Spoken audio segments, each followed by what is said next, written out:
मैं इसको इमोरल और अनलॉफुल एक्ट मानता हूँ आयतुल्ला खामेनी की मौत को। जो हमला हुआ ईरान के ऊपर, हम उसकी मजम्मत करते हैं। हम ये मुतालबा करते हैं कि ये जंग ख़त्म होनी चाहिए और भारत सरकार को इसमें अपना रोल निभाने की ज़रूरत है।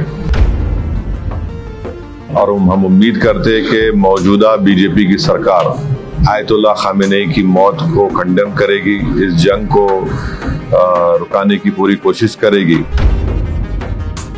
अगर ये जंग नहीं रुकेगी, जो एक इल्लीगल है और कोई खतरा नहीं था किसी को, सिर्फ दबाना चाह रहे थे और जुल्म कर रहे हैं इस तरह वहां पर हमला करके, और इसके जो नताइज निकलेंगे वो बुरे निकलने वाले हैं।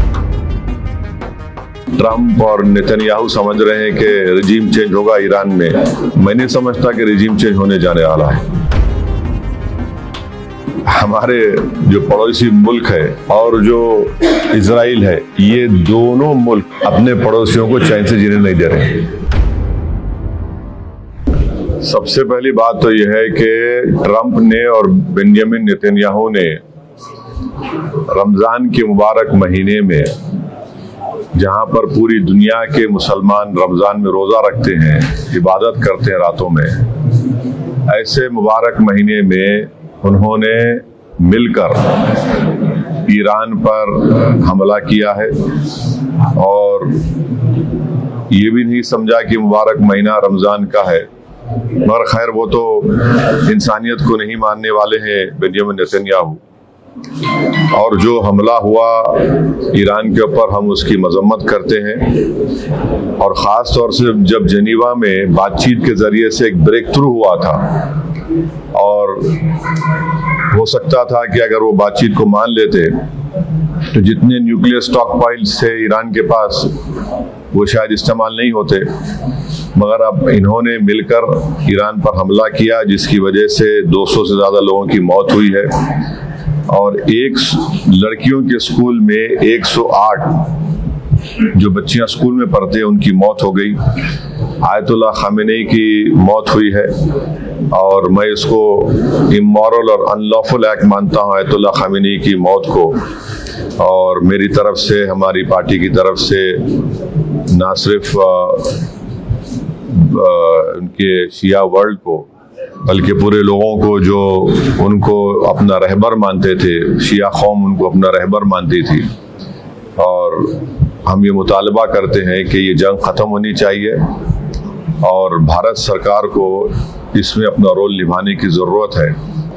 और हम उम्मीद करते हैं कि मौजूदा बीजेपी की सरकार आयतुल्ला खामेनी की मौत को कंडेम करेगी, इस जंग को रुकाने की पूरी कोशिश करेगी। क्योंकि याद रखिए कि 10 मिलियन के करीब भारत के नागरिक गल्फ कंट्रीज में काम करते हैं।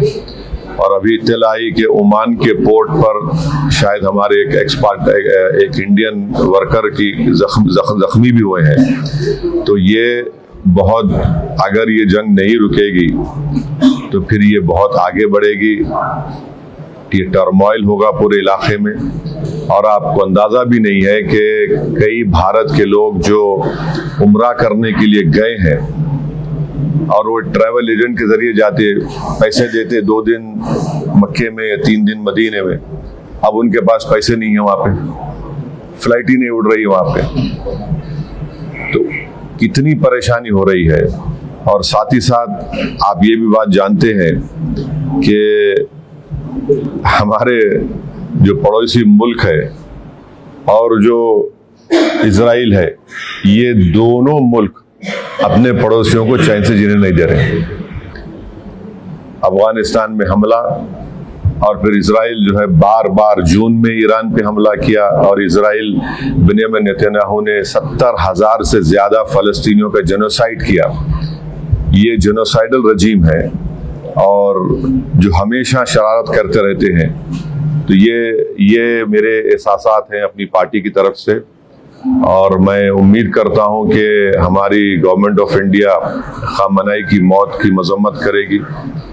और अगर ये जंग नहीं रुकेगी, जो एक इल्लीगल है और कोई ख़तरा नहीं था किसी को, सिर्फ दबाना चाह रहे थे और जुल्म कर रहे हैं इस तरह वहाँ पर हमला करके, और इसके जो नताइज निकलेंगे वो बुरे निकलने वाले हैं।